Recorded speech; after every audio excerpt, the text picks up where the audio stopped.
Thank you. I don't need that. Just turn that off. Okay. Thank you. Thank you, everybody. I want to thank Global Sciences for inviting me here. Dean, I want to thank all of you for coming.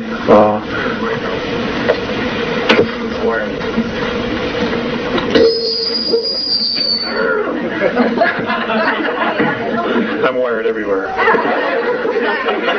And I want to thank my wife, because if it wasn't for her, I would not be speaking any longer. I want to just give you a brief background on how this all started for me. I grew up, for the most part, in Elk Grove Village, Illinois, and my grandparents had a cabin up in Woodstock, Michigan, which is in northern Michigan. And we were up there in August of 1964, and I experienced missing time. We had gone out to play into the fields, and I laid down in the tall grass, and I can remember throwing chestnuts out of the way to create a place for myself to lay. And when I fell asleep, and when I woke up, it was almost going on 9 o'clock. And I remember getting up and running back to the picnic area where the family was, and there was a police dog, a Michigan State police car there, and my folks and cousins, because it was kind of a family thing because everybody goes back to school. And I got the tar licked out of me for disappearing, and I told them where I had been, and they didn't believe me, so I took them back to where I was with the flashlights, and sure enough, there was my body imprint, and they swore they had been all through that area looking for me. It wasn't until age 14 that I actually understood what had happened then. I went to bed. It was just a normal night. It was in October. When I woke up, and there were two men looking down at me. And they were human beings, except they have no hair. And their skin is light blue, or at least Morine, the very large one. His skin is light blue. Phaseus is the elderly one, and I'll give you a brief background on them. Has turned white because of his age, but they are blue-skinned. They say that they are our cousins, and that we actually have some of their genetics inside of us. They originally came from Lyra, as all human life did in our galaxy. Human life does exist in other galaxies as well. And there's a lot going on. There's a lot going on. Okay.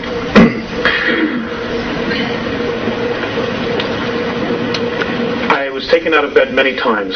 I was given information, I was given physicals, I was given brain scans, I was shown, they put a little cap on my head and they showed me who I was in past lives and my direct connection to them and my connection to the earth. And then there were no more contacts after age 14. There was one at 16, but it was a physical. I was not awakened. It wasn't until 1985 that the contacts started again on a regular basis. Sorry about that. Okay. Now, just to give you an idea of where I was in 1985, I had worked for a few years for the Internal Revenue Service.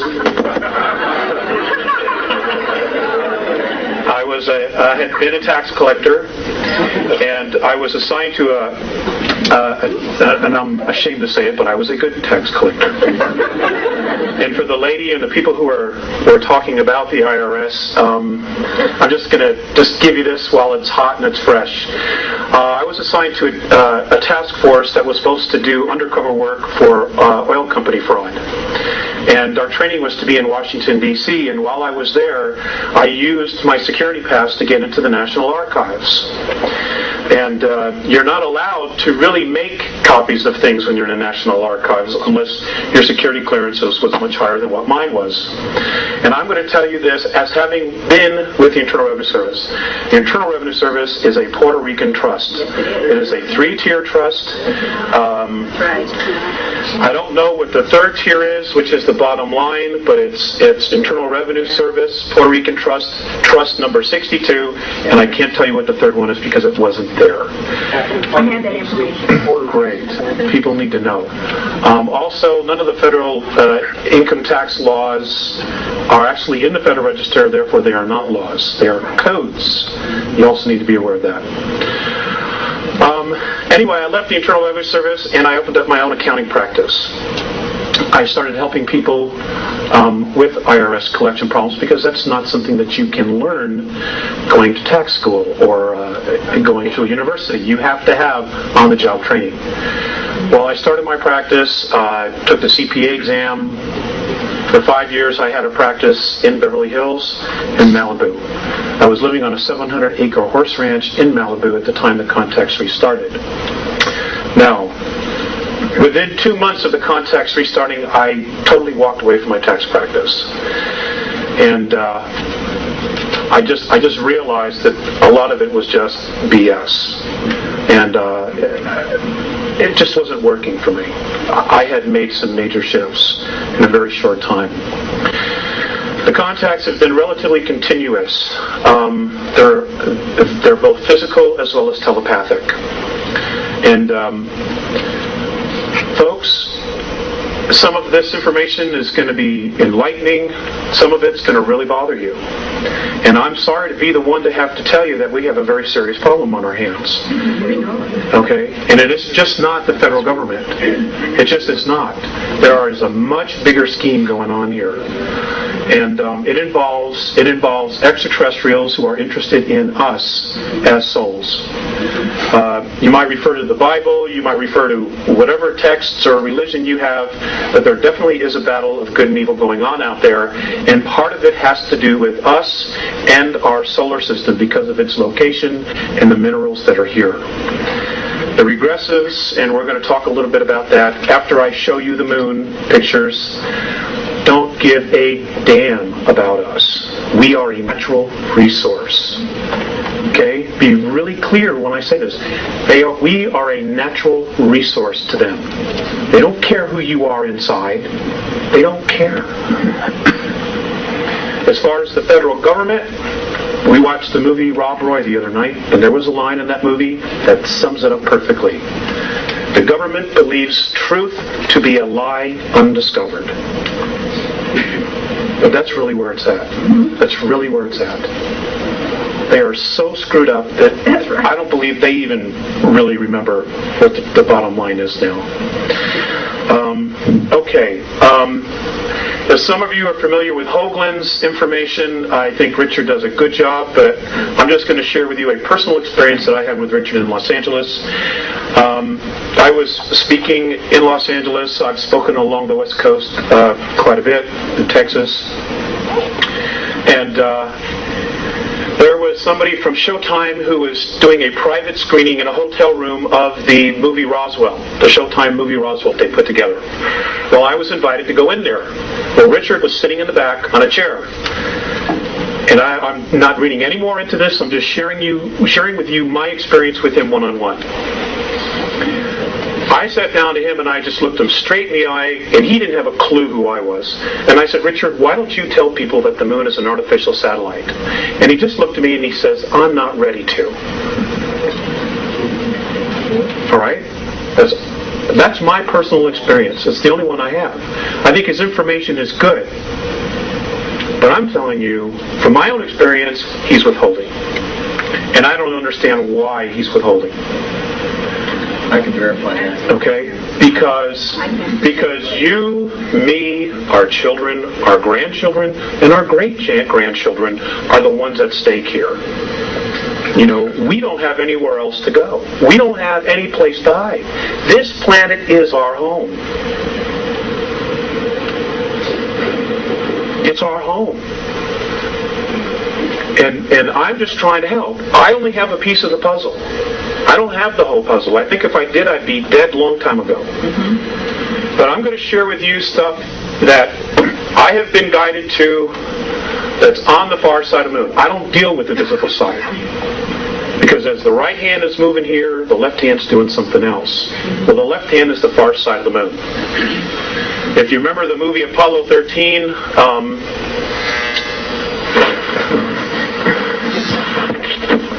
if you remember the movie Apollo 13, what? Move over? Oh, it's the lights. Okay. If you remember the movie Apollo 13, all hell's broken loose. They don't know if they're getting home. But they were so concerned about checking out and taking pictures of the far side of the moon. And here they are, they can't get home, but their focus wasn't on getting home, it was seeing what was on the far side of the moon. That is a true enactment, folks. Now I'm going to show you some of the things that are there. Now so you may have trouble adjusting your eyes to seeing some of this. Some of the things you will not have any trouble whatsoever. These photographs, I was told specifically where to look, were taken by the Lunar Orbiter 4 from August of 1966 to August of 1967. They show so much. I mean, if you know what you're looking for, it's unbelievable. It's unbelievable. You know, and there's no way our astronauts missed this stuff. There's just no way. You know, 21-mile bridges, 7-mile monuments, ships sitting in the middle of craters. I mean, you know, you're going to see it. Okay? I'll tell you what the Andromedans, Marte and Visayas have said about the moon. And I want to take questions, so I want to get through this. They have said that our moon is an artificial satellite. In fact, it is a spacecraft. Much of the debris on the surface was put there and was built purposely to make it look like what it isn't. Okay, it is hollow, it is metal underneath it, and it has the ability to leave our orbit under its own power. They say it came from Ursa Minor, from a solar system that would have the symbol or would have the name in our language of Chauta. It was one of 4 moons that rotated around the 17th planet. Now it was built, this sounds just like Star Wars, it was built around that 17th planet. It was then put into the tail of a comet and then dragged here. And when it got to this area, it removed itself, and the first place it parked itself in our solar system was the planet that we now know of as Maldek, which is the asteroid belt. It was one of 2 moons that belonged there. Maldek was the first inhabited planet in our solar system. It was very much like Earth. Mars and our planet were terraformed from Maldek, or Malona, or whatever name you want to call it. It was terraformed. In other words, all the plant life and everything that is on the surface and animal life was brought here. It was brought here. You know, science tells us that, you know, everything started with a single cell. The Andromedans laughed at that. You know, and Visayas said to me, well, if that's true, then how does that one cell know to become a brain cell and a kidney cell? I couldn't answer him, because I don't know. He says it isn't possible. Our solar system has been engineered, built and engineered. Okay? The whole solar system. We're going to get into some more of that, but I want to get going on the slides. Honey, do you want to come up and help us for that? Let's see. Okay, according to the Andromedans, now folks, I just want you to keep an open mind. You know, I'm not asking you to believe this, I'm sharing information with you. If you choose not to believe it, hey, that's fine. I ask you to exercise your free will. And if this gets too much for you and you don't want to listen, I've already checked. None of these chairs have seatbelts. You can absolutely leave. I will not be offended. I don't like doing this anyway. I would much rather stay home and raise a family. Okay, but I made a promise, and, you know, we want to have a family, and, you know, I have pieces of the puzzle, and if I don't do anything about it, then I'm just as guilty as the NSA astronauts and the Russian astronauts that have been on the moon and been on Mars since 1958. Okay. Lights, please. Turn it on. The light. There we go. Okay. Our galaxy. Can we raise it up? No, we need something, a videotape or something to put underneath it. I'm the handiest guy I know. That's good. That's it. Thank you very much. Okay, we can lower that. No, here. Wait a minute. Here.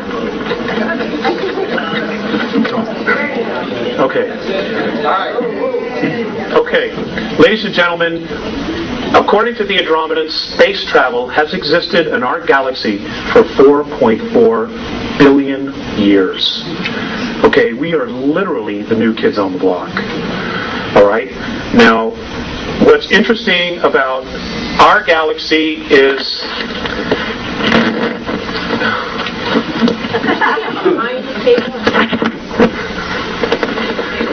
All right. Space travel has existed for 4.4 billion years. The interesting thing about our galaxy is the fact that we have many different races living here. In particular, the human race, which we are a member of, and what we call the reptilian races, which we are not a part of, but who very much don't like us, like the human race. Apparently this battle that's been going on has been going on for approximately 3.8 billion years between reptilian races and human races.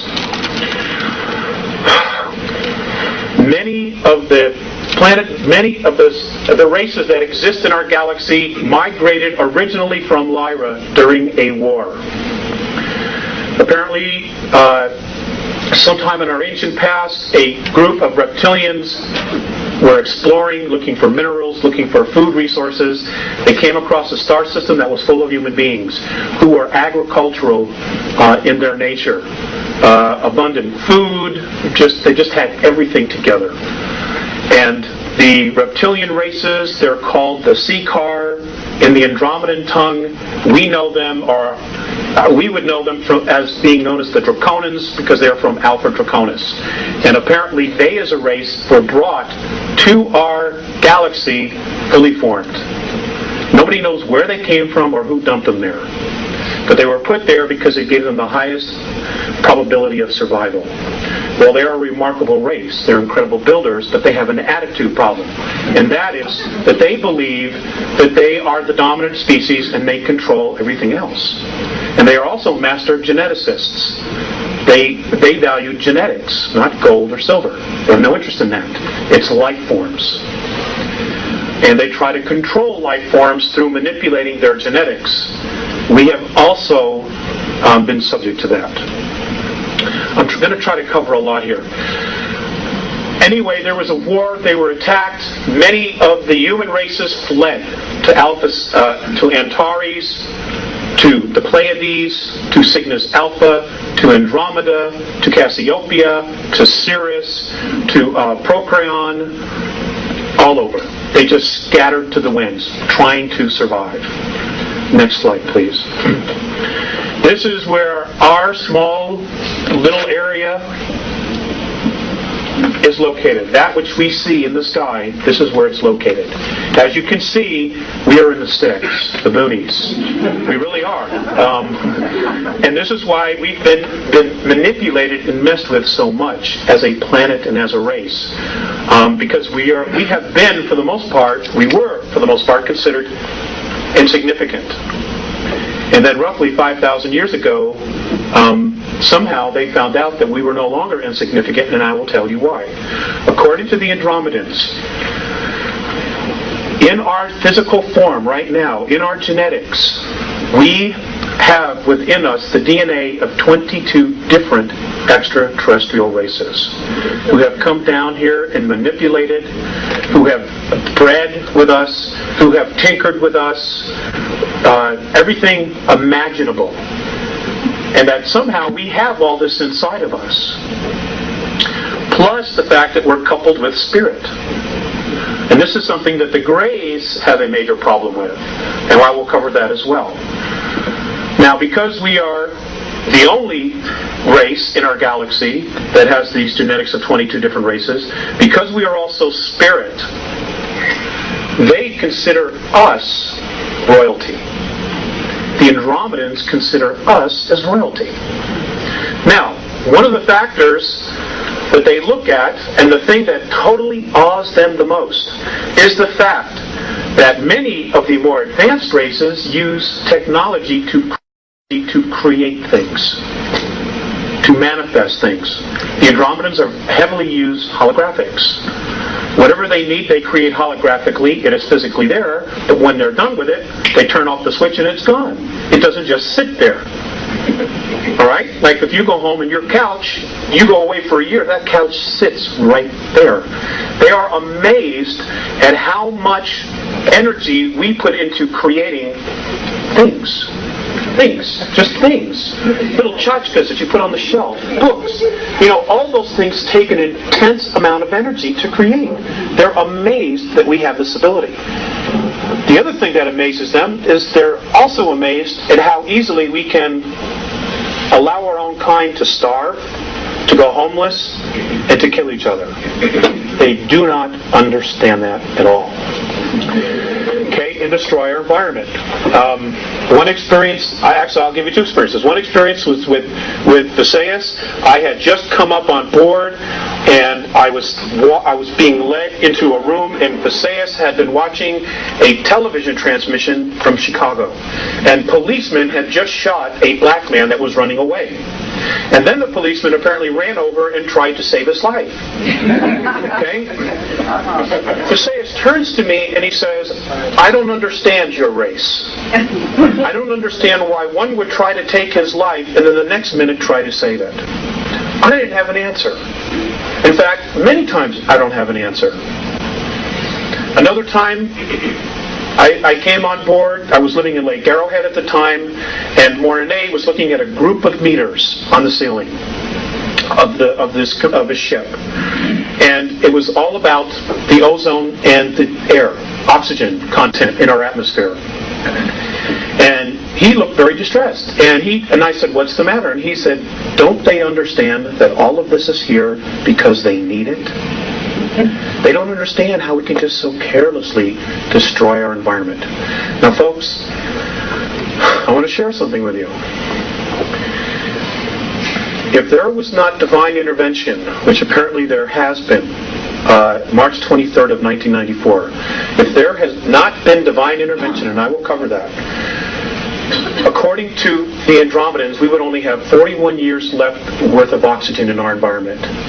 3,500 years ago, the oxygen content, they say, was at 35, fluctuated between 35 and 38% between the North and South poles. Today, at its highest level, it's less than 18%. Now, those of you who took biology, what happens to the human form when oxygen as a gas goes below 15%?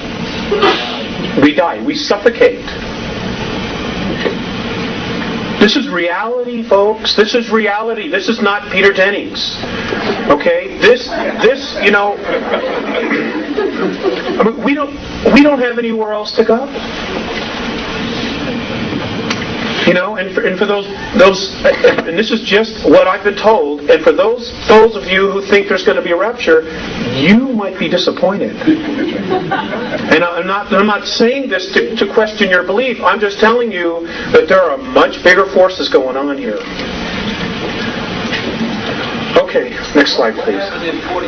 Save the questions, sir, for later. Okay, please. Next slide, please. Okay, this is our solar system. There is life in all of these systems surrounding us. They have been coming here for years. For years they've been coming here. Okay, mythology, there's a shred of truth in all of it. The work that Zecharia Sitchin is doing, an absolutely fantastic book is called The Gods of Eden by William Bramley. I would suggest that those of you who have not read it, go get it in paperback version. It'll bring you right up to speed right away. It's wonderful. And he's not a UFO person, which is why I enjoyed it even more. All the truths, just let him right to it. In fact, there's more truth that the aliens are out there than they aren't. They just don't want you to know because they don't want you to know who you are. Because the minute we wake up, the game's over. They cannot control us. And if you look at our past history, if you read Zecharia Sitchin's books, we as a race, when we stand together, rebel against the gods, the ETs. We rebel because they have been, pardon my French, shitting on us for thousands and thousands and thousands of years and holding us back. Next slide, please. Okay, here's Earth. If we could just get a focus, thanks, honey. This is what's left of Maldek. You know the series of planets.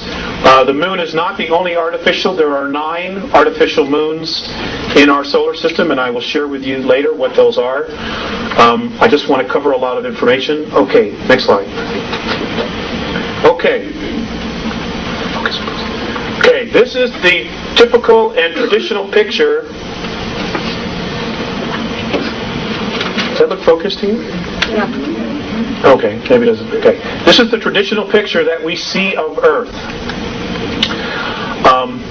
We got an awesome home, folks. It's one of the nicest ones around. But there are some things about our planet that have been withheld from us. For example, our Earth is, in fact, hollow. It is hollow. The next slide, I'm going to show you a NASA photograph that proves that there's an opening at the North Pole. Okay? You can find this photograph in a book called Our Violent Universe by Nigel Calder. It was first released in England, and I don't know how this one slipped through the cracks, but it did. Thank goodness. We are told that the gravity of our planet has to do with the rotation. According to the Andromedans and their science, the radiation of the sun is what causes gravity on planets.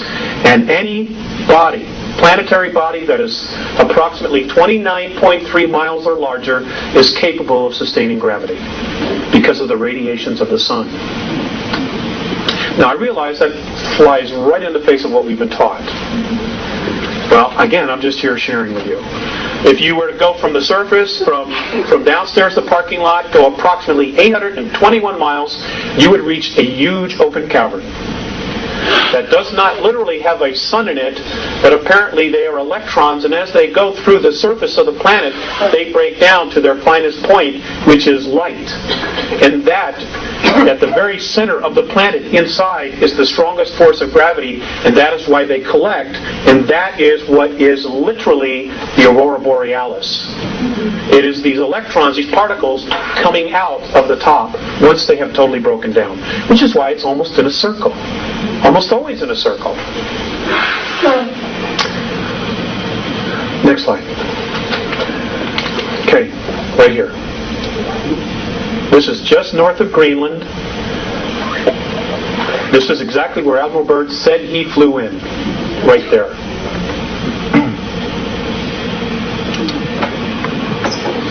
This was taken in 1979. Now you mean to tell me the Gemini, the Mercury astronauts, the Apollo astronauts, when they came back, they missed this? I don't think so. I don't think so. If you can get your hands on the book, there's a color photograph. This is a photograph from the book. It is, folks, it's there. Whoops, there it is. It's there. Next slide, please. Okay, our moon. Our moon is quite the enigma. Apparently our moon was brought here 11,213 years ago, to be exact, in the month of March, that we know is the month of March. It came here as a base, okay, as a ship carrying ETs. They were coming here to colonize. They did, in fact, colonize. In fact, many of what's left of them are living underground in our planet from 100 miles to 200 miles beneath the surface. Now, I've gotten a lot of crap for talking about this, but I'm just not going to shut up. The beings that brought this satellite here to our planet in the last 25 years are responsible for over 31,000 children disappearing from the surface. And I don't know if you're paying attention, but over 100,000 children a year are vanishing from the face of the earth. And folks, they're being taken out of here. And the governments know. The world governments know. All right, and we're going to cover that. We're going to cover that. Next slide, please. Okay, did our astronauts really go there? I know that there's been a lot of talk that maybe they didn't go there because of anomalies in pictures. Many of the pictures were faked because the pictures that the astronauts took, there was stuff all over the place. They couldn't hide it. Yes, they did go. But yes, there's been a manipulation of other things put in there that supposedly looks like our astronauts. So, we have to use common sense when we look at these things. The next slide, please. Did our astronauts see things? Absolutely. Marte has told me that the United States government, just our government, has at least 53 of its own UFOs, flying saucers, that are stationed on the moon, on the far side. And I'm going to show you where he says they are. It's in one of the slides. They did, but they were told to shut up, not say anything. Many astronomers who have been taking a look at the moon, many of the lunar rovers and the cars that they drove have disappeared. They're no longer there. Well, they just didn't get up and float away. Okay, the moon has got gravity. Especially on the far side, it's got gravity. Marte has told me that if you take Copernicus crater and you stood at the bottom, that the gravity is equal to that of Chicago. As if you were standing in Chicago. Because again, it is not the rotation. It is apparently the sunlight. The sun's radiation that creates gravity. At least this is what they say. Now, our moon does not turn on its axis. It rotates around the Earth, but we primarily just see one side, or only 59% of it. By the way, our moon's the only one that does that. It's the only one. Next slide, please. Okay, this was taken out of National Geographic. This was in the early 1950s. This was NASA's idea of what moon bases would look like. They, in fact, did do this and create this in February of 1958.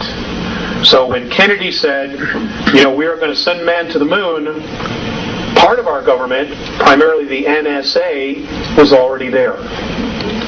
They were already there. Now, folks, you don't hear much about the Russian space program. But let me tell you something. They are a major player, and they are also here. And they don't work for us. Neither does the NSA. They work for international bankers who are the new priesthoods for extraterrestrials.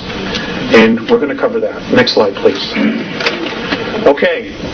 According to the Andromedans, there were primarily 9 huge dome cities on the moon, the front and the back. They housed up to 5 million extraterrestrials at one time. There was water, there was vegetation, there was everything they needed. Okay, and these covered hundreds of miles. So when Richard shows you the pictures of the things, the shards, so many miles tall, 9, 10, 15 miles, whatever it is, he's right. He's absolutely right. But there's more. There's more. Okay, next slide. Okay.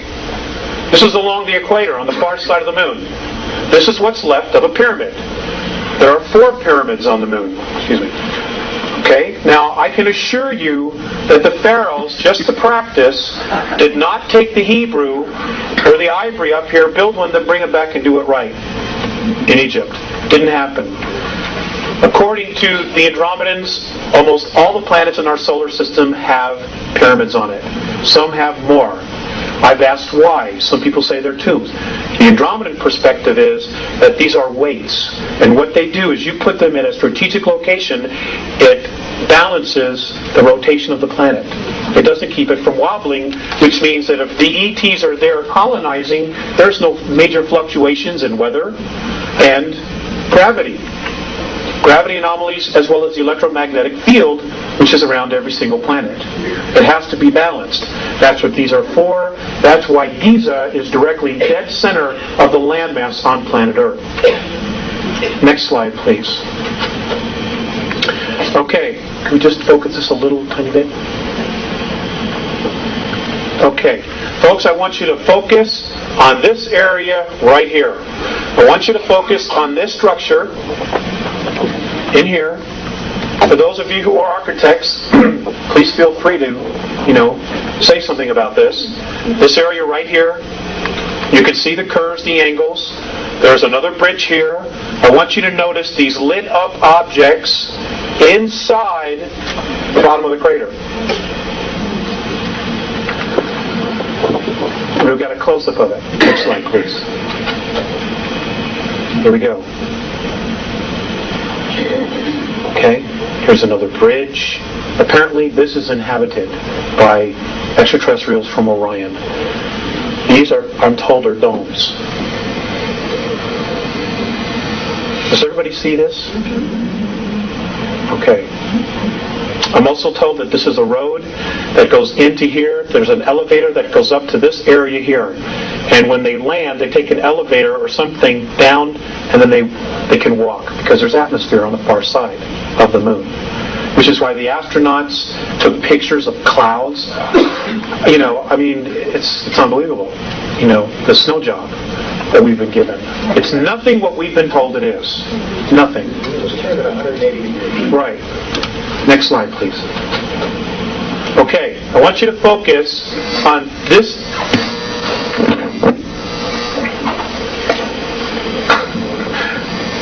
Let me just turn off one. I want you to focus on this area right here. Now, I realize this might be difficult, but I do have a close-up. This is a crater, and there is a structure that comes across it. You can see the sun coming through this way. You can see it shining right here underneath, and you can see this is still in the shade. This structure here. This is a 21-mile long bridge. Next slide, please. Here.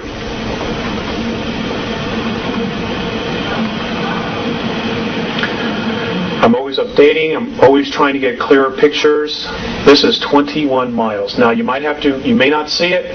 You may have to adjust your eyes. I know this isn't easy, but this is it right here.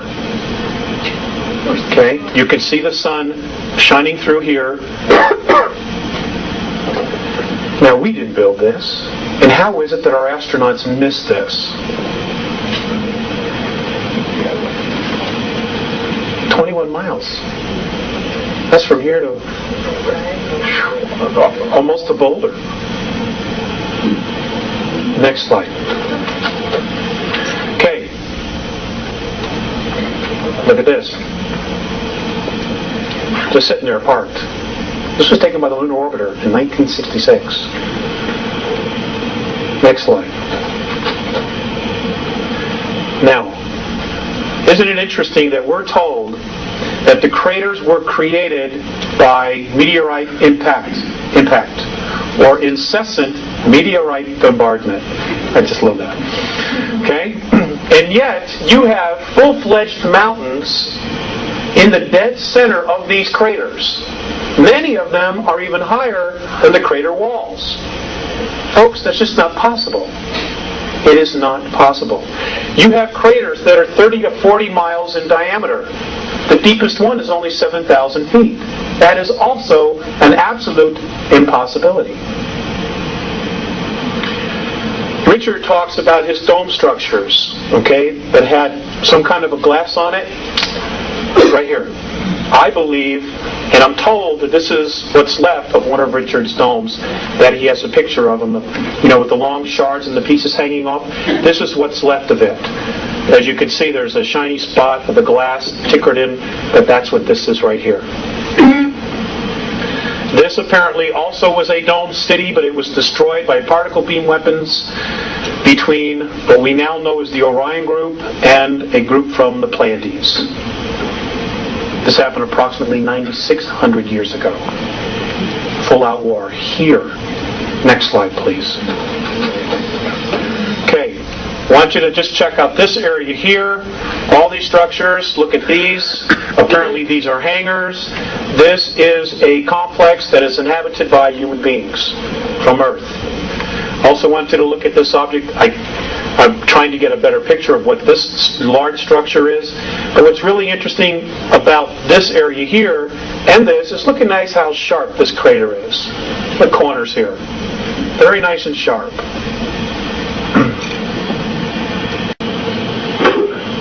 Next slide.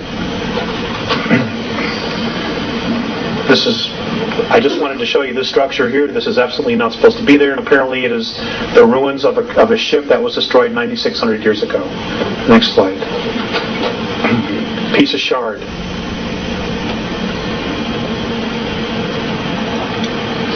It's 2 miles. 2 miles tall. Piece of what? Shard, piece of metal. Next slide, please. Okay. On this photograph, I want you to just take in the landscape. Okay? I want you to take in the landscape of what you see here. Now, I want you to focus in on this area right here. I want you to look at this area here, and I want you to compare it to the rest of the landscape. Just focus your eyes for a minute. Okay? I want you to focus on this area, and then the rest of the landscape. What's unusual about this area right here? Anything else? Maybe the way these things are all lined up together, nice and neat, and then these structures right back here. Next slide. Okay, here's another picture of it. Okay.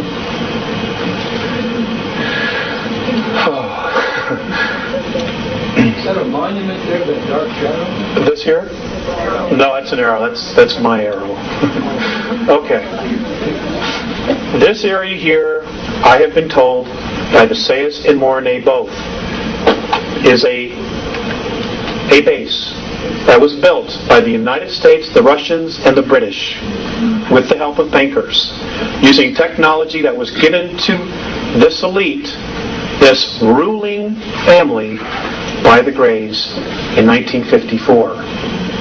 They've been up here a long time, and this is actually considered a resort. This is not Club Med.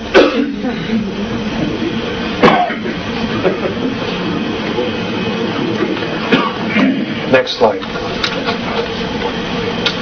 More ruins down here. Here and in here. These are not supposed to be here. These are pieces of spacecraft apparently that were destroyed 9,600 years ago in a war that took place in our solar system. Next slide, please. Okay, this is the same structures I showed you earlier. Here's some more ruins. Now I want you to look at this area right here. This apparently is what's left of a dome, one of the dome structures. And these pieces that you have on the inside are pieces of the roof that just fell to the floor of the dome. You can look, you can see it, you can see there's a circumference. Here's part of the wall that's fallen down this way, okay, and here is part of the dome that is still intact. If we go to the next slide, I might see a little better. But we'll have to focus it right here. Well, maybe not. Okay, this was also destroyed in that war 9,600 years ago. Next slide, please. And if you can see this, this is very light. This is a piece of a bridge that crossed this crater where half of it's gone and half of it is just still standing there. I don't know exactly how many miles across this is. But again, how did our astronauts miss this? Next slide, please. Okay, these are more ruins. I myself have even had trouble seeing some of the things in this, but they've been very strong about this particular area, so I felt it was important to include it and just share it with you because maybe somebody in here will see something more than what I see. You know, people often do. So I'm just trying to share it. These structures here, it's a weird place. Again, this is along the equator on the far side of the moon. A lot of those craters have a rising piece in the middle. Yes, sir, they do. Yes, sir, they do. And, you know, some of them are full-fledged mountains, and they're just not supposed to be there. Next slide, please. Okay, now, look at this.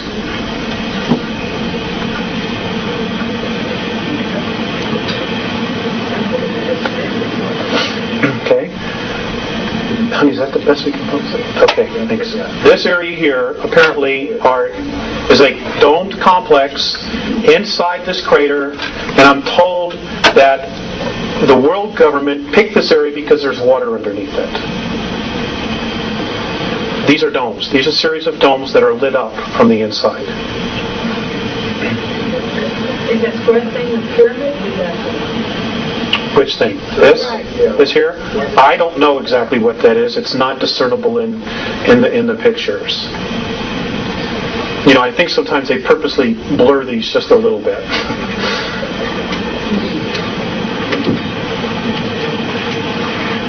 Next slide, please.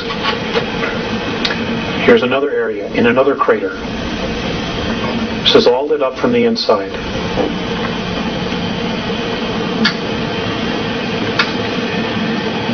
Next slide. This structure here.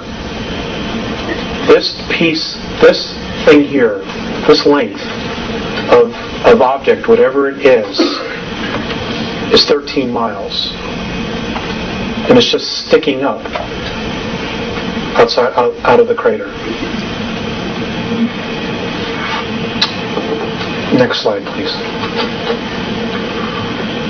Okay. Now, I want you to look at this area right here. Everybody see this area? Is that a yes? Okay. How many of you have been to the Sears Tower in Chicago? You ever been to the top? It's about a mile high, right? That's what they say. It's about a mile high. Next slide. Here it is again. Now, I want you to know these photographs were taken from... This particular photograph was taken by the lunar orbiter at 86,000 feet. Okay? According to Marte, this is 7 miles high. And it's a monument to one of the old ETs. Next slide. Here's a close-up of it. What the hell is it? Your suspicions are pretty accurate. Back up just one more time. Okay. Now let's look. Now just look at the rest of the terrain here. Okay. Look at the rest of the terrain and just look at how this sticks out. 7 miles. How come our astronauts missed it? I mean, I hate to be redundant, but I'm just hoping somebody will have the answer. Next slide. Oh, we did that. Okay. One more time. Okay. This particular area, I'm told, is now being reactivated. They say, Warren and Passaic have said that all of this are ruins and that there are underground facilities all through this area. And I just wanted to share it with you because they're very strong about this particular area. And this is a dome that is apparently that was still left intact.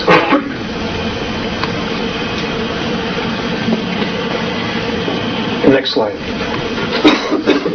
Square craters. Now I've asked Marte specifically, and he said there's no such thing as a square meteor. So, just one of them weird things. Next slide, please. Okay, craft sitting here, hanging over a crater. Next slide. These are all taken by the lunar orbiter. Weird crossed objects sitting in the middle of craters, dead center. Next slide. This was the photographer. Let's go one more slide. Okay, back up. Thank you. Okay. Ladies and gentlemen, somebody else, I think George Leonard wrote this, somebody else is on the moon. George Leonard, yeah. George Leonard. Somebody else is absolutely living on the moon. I am told that there are 35,000 full-time human beings from Earth living on the moon. And they are Aryans by birth. Now let me just say that one more time. They are Aryans by birth. They are Aryans by birth. You're going to have to research them because if I come right out and say it, I'll get in deep trouble. Okay, Aryans by birth. They're not.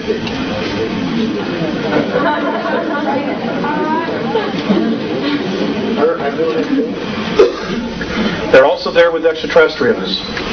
Between the moon and our Earth, there are 18,000 grays here. There are only apparently 2,000 real grays left. All the rest are clones. They're robots. They're organic robots.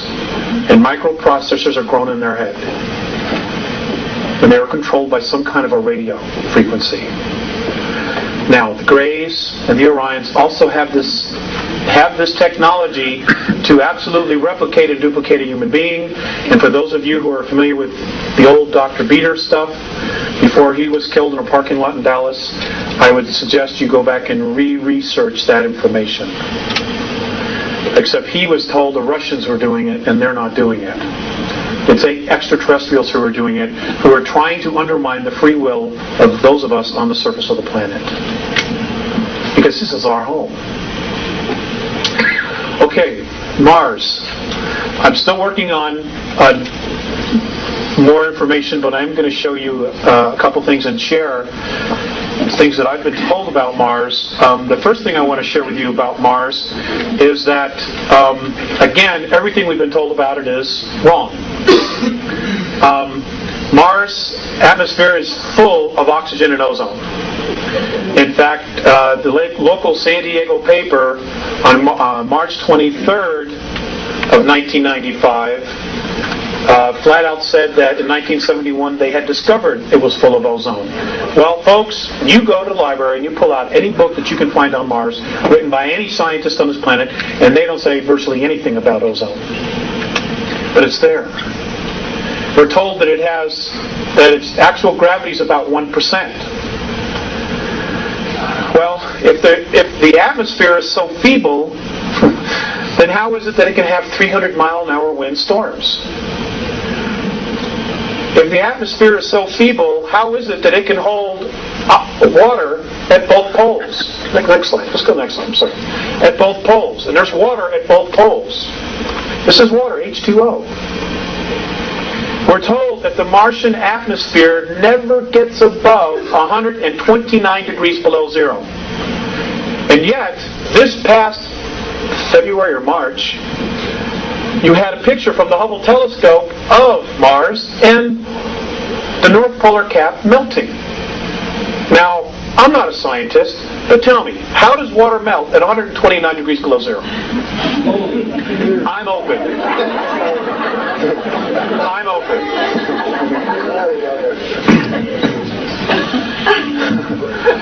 Okay, apparently Mars has been inhabited off and on as a base, as a small colony, as a staging point for extraterrestrials who are exploring and leaving our galaxy to go to another for 3.8 billion years.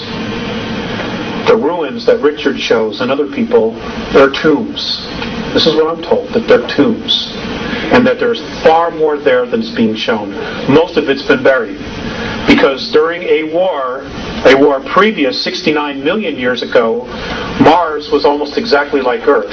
In fact, Marte has said that many of the animal life that was on Mars is on Earth. That when we get there, when we as a race get there, publicly get there, we will find that there were dinosaurs. Many of the exact same animals and mammals and reptiles were on both our worlds. And that Mars had a totally different orbit. It was literally pulled from its orbit, and as it was pulled from its orbit by 19 million miles, it rolled like a ball 3 times. And the water that was here just moved everything. And that it's been reactivated. It was reactivated in 1989. Now, I did a lecture in Dallas, and I've been talking about this information for several years now. And I was told that in 1989, Orion troops landed on Mars and took over colonies that were settled, created there by Terrans, us, by human beings from Earth. They came in and just took it over. Now, this gentleman who approached me, and I'm just sharing this with you, said that his best friend's brother worked for Central Intelligence and was a director of NASA and resigned in 1991.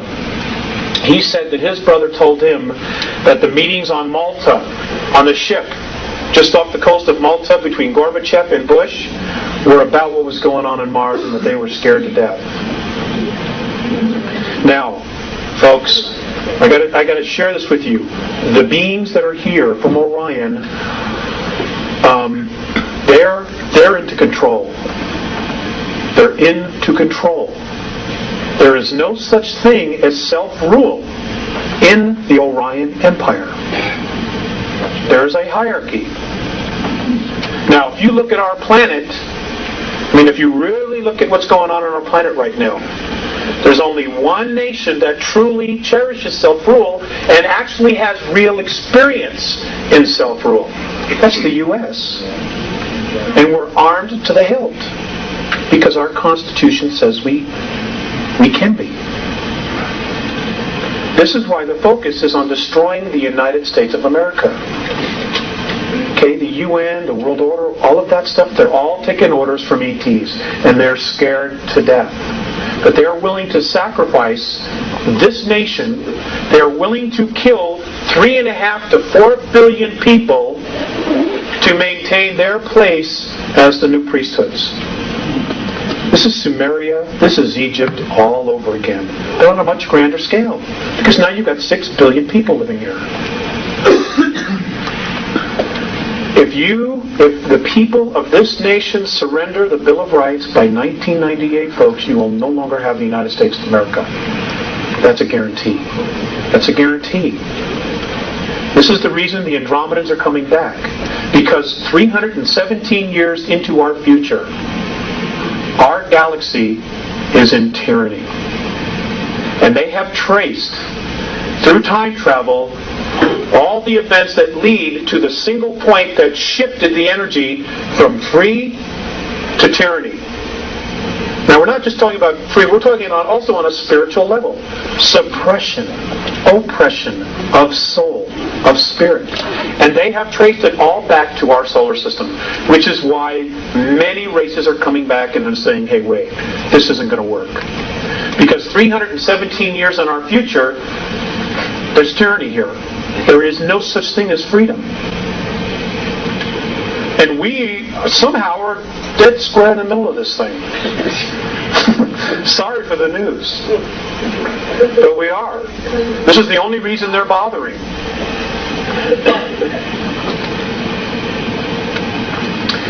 Next slide. Save your questions, please. Write them down, okay? You all know about the face, or most of you, I'm sure, do. There is a lot more in this area that needs to be explored. Those of you who are researchers, please get pictures of not the face, but go north, where the mountains are. Okay? There are ruins everywhere. There are domes collapsed on top of themselves. In fact, there's one that's still there that looks like Texas Stadium in Dallas with the opening in the middle. It's there. It's there. Next slide. I just put this in because everybody's interested in the physics. I'm not a physics person. But it is important because it all matches up. You know, there are symbols in all of this. In fact, I want to share with you about crop circles. I've asked a lot of questions about crop circles, and I'm told that there are 2 groups leaving crop circles.